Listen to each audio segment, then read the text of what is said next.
اسی طرح اللہ تبارک و تعالیٰ نے اب دیکھیں رجب کا مہینہ گزرا، اب شعبان کا مہینہ رحمتوں کا مہینہ ہے۔ حضور سب سے زیادہ روزے رمضان شعبان میں رکھتے ہیں۔ اس کی وجہ یہ ہے کہ تاکہ رمضان کے لیے ہمیں استعداد اور تیاری اور ترقی اور جذبہ پیدا ہو جائے۔ اور یہ بھی دعا فرماتے تھے کہ اللہم بلغتنا شعبان بلغنا رمضان، یا اللہ جیسے آپ نے ہمیں شعبان نصیب کیا ایسے رمضان نصیب فرمائے۔ اچھا، رمضان کا مہینہ کیا ہے کہ ابھی پہلا حصہ جو ہے وہ رحمت ہے، دوسرا حصہ جو ہے وہ مغفرت ہے، اور تیسرا حصہ جو ہے وہ جہنم سے آزادی کے پروانے۔ اسی طرح حدیث مبارک میں آتا ہے کہ مسلمان کے لیے دو خوشیاں ہیں۔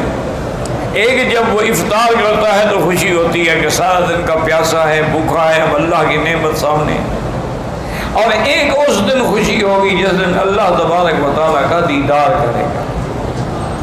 اور اسی طرح یہ بھی حدیث مبارک میں آیا ہے کہ جو مسلمان خالص نیت کے ساتھ اور خالص دل کے ساتھ افطار کے آنے سے چند منٹ پہلے جو ہے اللہ سے دعا مانگتا ہے وہ ہر حال میں قبول ہوتی ہے۔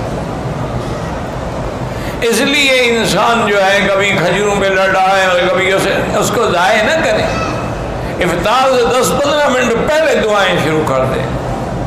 اور دعا کا طریقہ یہ ہوتا ہے کہ پہلے درود شریف پڑھیں، جتنا ہو سکے 1 دفعہ، 3 دفعہ، 7 دفعہ، 11 دفعہ، 21 دفعہ، 100 دفعہ، 1000 دفعہ، یعنی دعا کے اول میں بھی درود ہو اور آخر میں بھی درود، اور درود پڑھنے کے بعد اللہ کی حمد و ثنا بیان کریں۔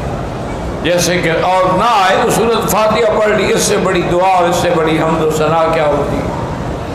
اور پھر اللہ کو اللہ کے ناموں کے ساتھ پکاریں گے، یا اللہ یا اللہ یا اللہ یا رحمان یا رحیم یا حی یا قیوم یا ذی الجلال والاکرام۔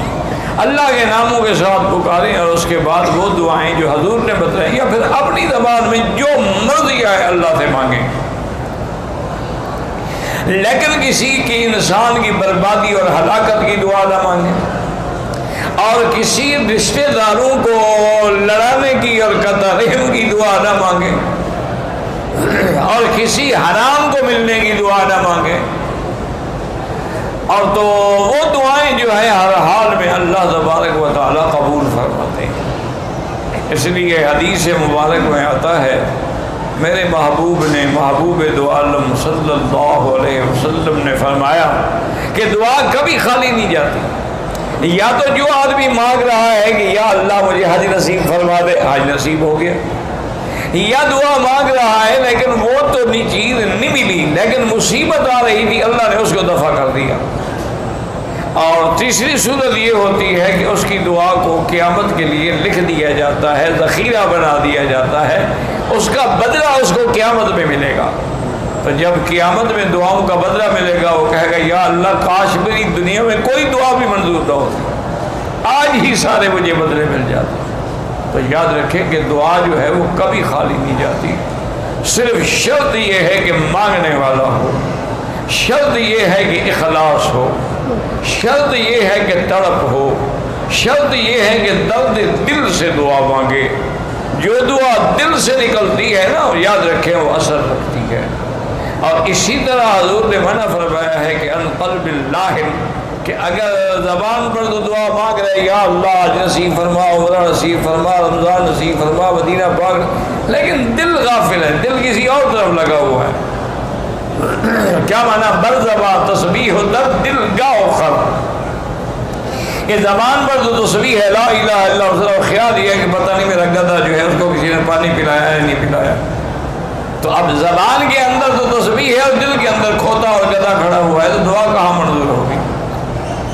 دعا یہاں مانگ رہا ہے اور خیال ہے یار پتہ نہیں میرے بیوی بچوں کا کیا بنا، وہاں ملک میں کیا حال ہوگا، گھر میں کیا حال ہوگا، پتہ نہیں راشن بھی ہے کہ نہیں ہے، تو پھر دعا مانگنے کی کیا ضرورت ہے؟ اس لیے حضور پاک نے فرمایا کہ غافل دل سے کبھی دعا نہ کرو۔